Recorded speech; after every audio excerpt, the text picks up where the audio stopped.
Hello, good evening, everyone. I hope you all are fit and healthy. I'm Miss Aisha Siddiqui. Welcome to the channel of Arham College. Today we'll be doing a very easy topic, actually, not to say that it is difficult. We'll be doing a very easy topic where we'll be discussing about the manners of articulation. Now, everyone knows this is from the General English for the second year BA students. And this is the linguistic book I'm referring to. And if I say what we have done previously, it is places of articulation where we have discussed labial, lio, labiodental, then dental, alveolar, alveopalatal, then retroflex palatal velar. Now we'll be doing today manners of articulation.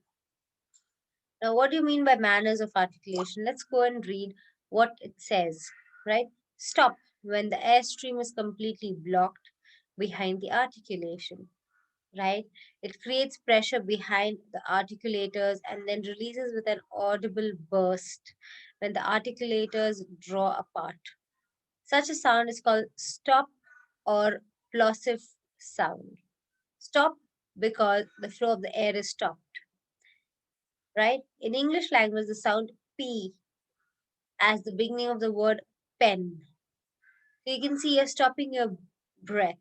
You say pen. When you say P, you have to stop your breath. N, you're releasing your breath.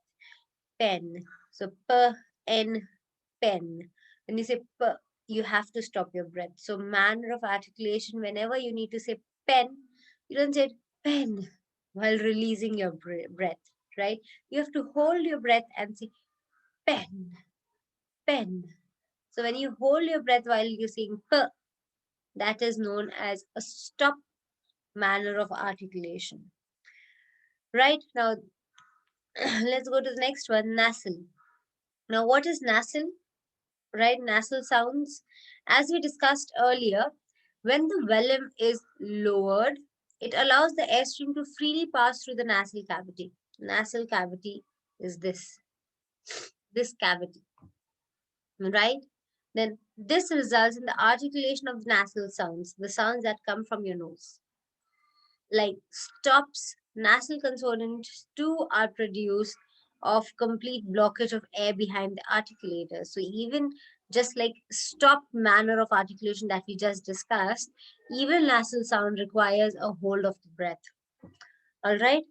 And for example, the English consonant M, you see when you say M, you have to stop your breath. Then in the word man, so when you say man, you have to stop m and man. So an is the release, an, but m you have to stop. Like p, you have to stop. So this is also a stop, but from m, it comes from your nose, right? From your nasal cavity. So m is your nasal cavity stop over there and then release it while an or any else manner of articulation, right? Then fricative. Sorry. The word is fricative. Now, what do you mean by fricative? The articulation of fricative consonant takes place when there is incomplete closure of air behind that. So now not completely closed, but it has to be incomplete, right? Not so you do not need to hold your breath so tightly here. Okay, then this release of airflow is called friction. The English language has voiced as well as voiceless frictions, right? Like sometimes you say z, so it creates a friction. Sometimes there's m. So that's a very voiceless friction. You cannot feel the friction, that z sound, right? For example, f. Even in f, you have to bring the friction, right? V also has the friction. S has the friction. Then, like in zero or zone, we say the friction sound is coming, right? So this is known as fricative. Wherever the friction sounds are coming, simply wherever you can feel a friction when your two lips are making a friction or your teeth together are making friction, like zone, z, f, p, sorry, not p, f, v. These are called fricative sounds. Now, affricate. What is affricate? The sound articulated by the combination of a plosive and a fricative is known as affricative. Now, this means that affricates begin as a stop and release as a friction. English language has two affricates. The voiceless affricate as the initial sound of the word church. So you can see there is a friction ch and then again ch. Digraphs it's called when we're teaching the younger kids the words like blends we say blur, flur, plur. These are called blends. When we're doing digraphs, it's sh, ch, th, all right, w, all these words. Similarly, affricate is when you're starting with a normal sound and the end is coming like a friction. That's called an affricate. All right, like judge. So the j is normal and then in the end is judge. J. That's a fricate. So affricate. Now let's go to lateral. When the tongue blocks the air stream of the flow from the middle region of the passage, when your tongue is blocking your air coming out, right? So in many English dialects, when L, your tongue is breaking. See, it actually blocks the air coming out. L, and it's going up and blocking all the air. All right. So this is said to be lateral. When your tongue is actually lateral up on top, it's going high up and it is blocking the air lateral. L, that is the time lateral sounds are said. I mean, lateral sounds are the ones when your tongue blocks the air. For example, in the English word ball, you can see the l sound ball. My tongue is blocking the air coming out. And then cool. In the end, again, l. So anywhere where l sounds are coming in the end or in the beginning, that is the time when the tongue blocks the air passage is known as lateral sounds. Let's go to the next one. Rhotic. Now, what do you mean by rhotic? Nice one, this is. The R sounds are rhotic sounds. Very easy. Lateral are the L sounds, rhotic are the R sounds. They are represented in the IPA by using different variants of the Latin letter R. Okay, you do not have to worry so much for this. Simply, you can remember any words that are coming with an R that are known as rhotic sounds. Okay, if you see here, when the tip of the tongue is brought close to the back of the alveolar ridge, R, it goes up. The ridge, the upper part of your mouth is called the ridge, right? So when your tongue is touching from the tip to the alveolar ridge, that is R, it goes up. Now you don't have to say R. Okay, please don't do that. It's not rrr, okay. The sound does not come rrr. Many people say, where are you going? Where? It's not where and making that rickshaw sound. Okay, you don't have to say that sound of r so harshly. You need to say it in a very lighter way, or maybe you need to say it more in a very. I mean, the R sound has not to be sounded so much, like so much emphasis on that r. All right, so you just need to say it in a very silent way. R. R. When your tongue goes behind is the correct time you're saying R. When your tongue is coming in front and you're saying R like that, it's the wrong way. When you're taking a tongue behind and touching the up ridge, that is R. That's the right way of saying R. All right. So that's the way you say R. Where are you going? It's not where are you going. All right. I know it sounds really funny, but you need to focus on your R sound. Where are you going? Your tongue has to come back. I mean, sorry, it has to go behind and touch your ridge on the top of your mouth. Do not bring in front. Take it behind. R. That's the time you'll say the correct sound of R. This is known as rhotic sounds. Now, when you say rhotic, it will not be rhotic. It will be rhotic. Understood? So I hope you all got what are rhotic sounds.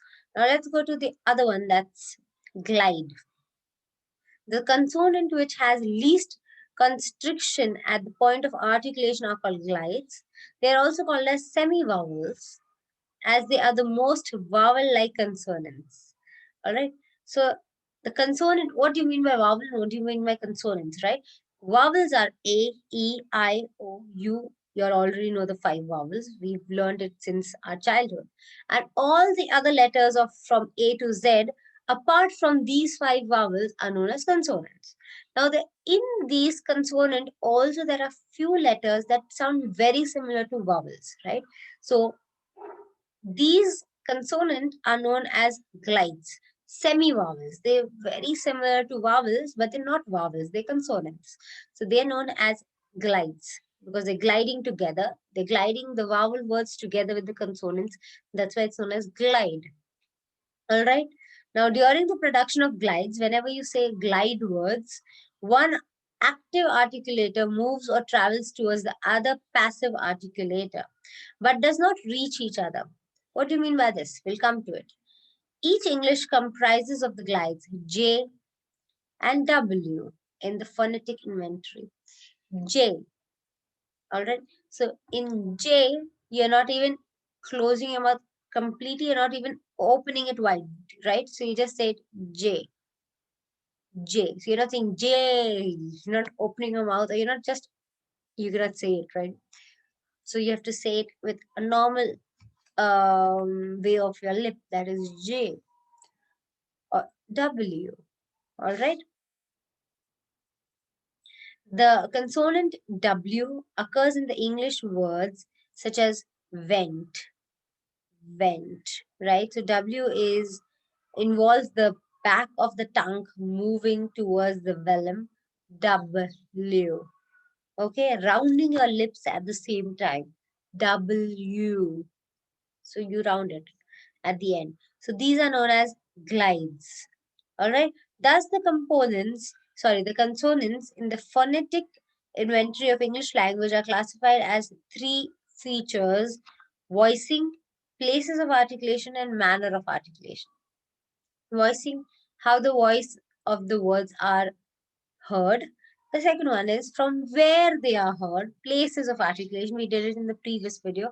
And the last one is the manner of articulation, how you say those words, right?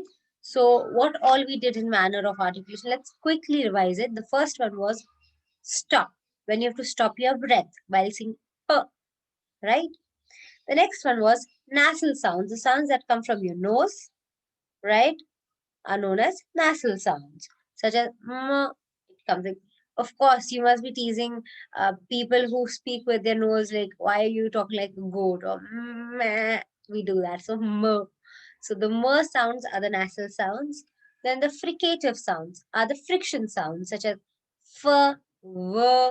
You can feel the friction with your tongue, with your lips, with your teeth as well. Then affricative. In the starting, you'll not find the friction, but in the end of the word, you'll find friction, such as judge. All right. Then lateral sounds.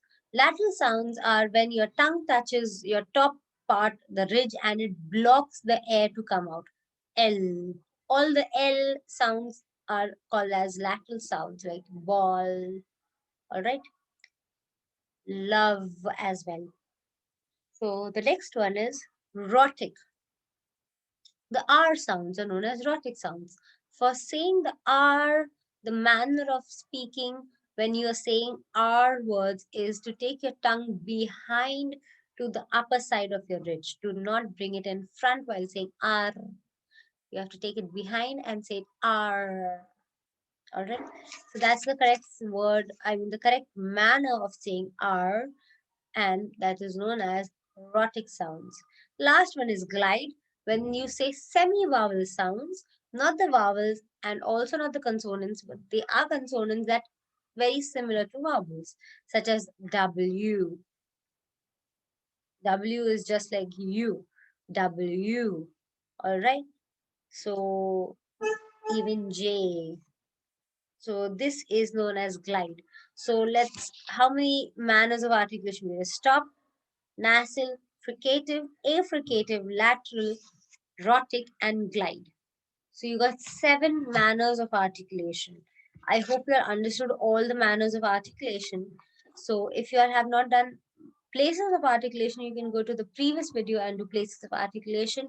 Today we've done manners of articulation. In the next video, we'll be doing vowels, then phoneme and allophone, right? So I hope you understood this, and it's very easy. It looks or it sounds complicated when you read it, but once you understand it, it is just a piece of cake. All right. So watch the videos. If you like it, give it a thumbs up, and also watch all the other videos which you have not yet watched. You need to learn about linguistics, you can do that. And in the other subject, that is special English, I'll be starting a new chapter of sun rising. All right. And the author is John Donne in it. I am hoping that you'll all watch that video as well. Thank you so much, everyone. Take care of yourself.